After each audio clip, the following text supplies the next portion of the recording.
Hello everyone, welcome to Textfire. This tutorial is to teach you how you can set up a ZPL virtual printer, which will help you in developing any labels and test them without any printer.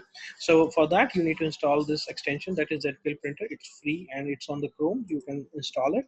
Once it is done, so by default, once you launch it, it will look like this. By default, it will be turned off. You have to turn it on. Once it is on, then you have to add the printer into the control panel. So for that, let's go. Click on add. Go, the printer is not listed. Click on add local printer of the network printer with manual settings. Click on like create new port, standard TCP IP port you have to select. Then give it a name. Like first is we need to give the IP address. By default it is hosted on that. You can say ZPL 9100 port, because 9100 will be the port number. Now it will take a couple of minutes here, so just wait and watch.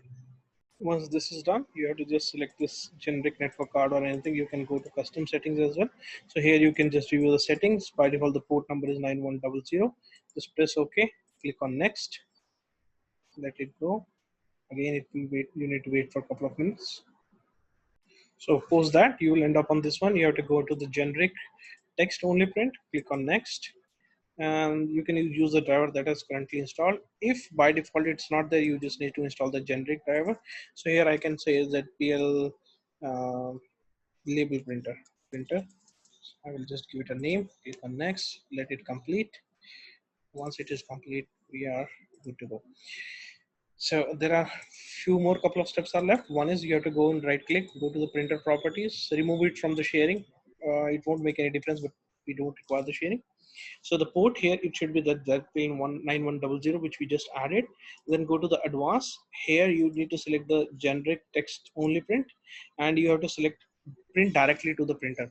If this option is disabled, then you don't have to worry. But if this option is able, just you can say select this option and press on apply and OK. Now let us just test. Now let us give it a test. So for giving a test, let me just minimize everything. And we have the printer which is turned on. So this is my label, Control P. I will go and we'll select this ZPL label printer which we just selected. Just wait for a second, and here you can see your labels are coming. You can test it on the fly. This is a very simple tutorial. If there is any question, let me know. Okay, so it will take a couple of minutes. Sometimes it's a little slow, but in a whole it will help you out. So here you can see a new label will come. So this is very simple. If there is any question, you can reach us on my phone or my email ID. Thank you. Have a good day. Bye-bye.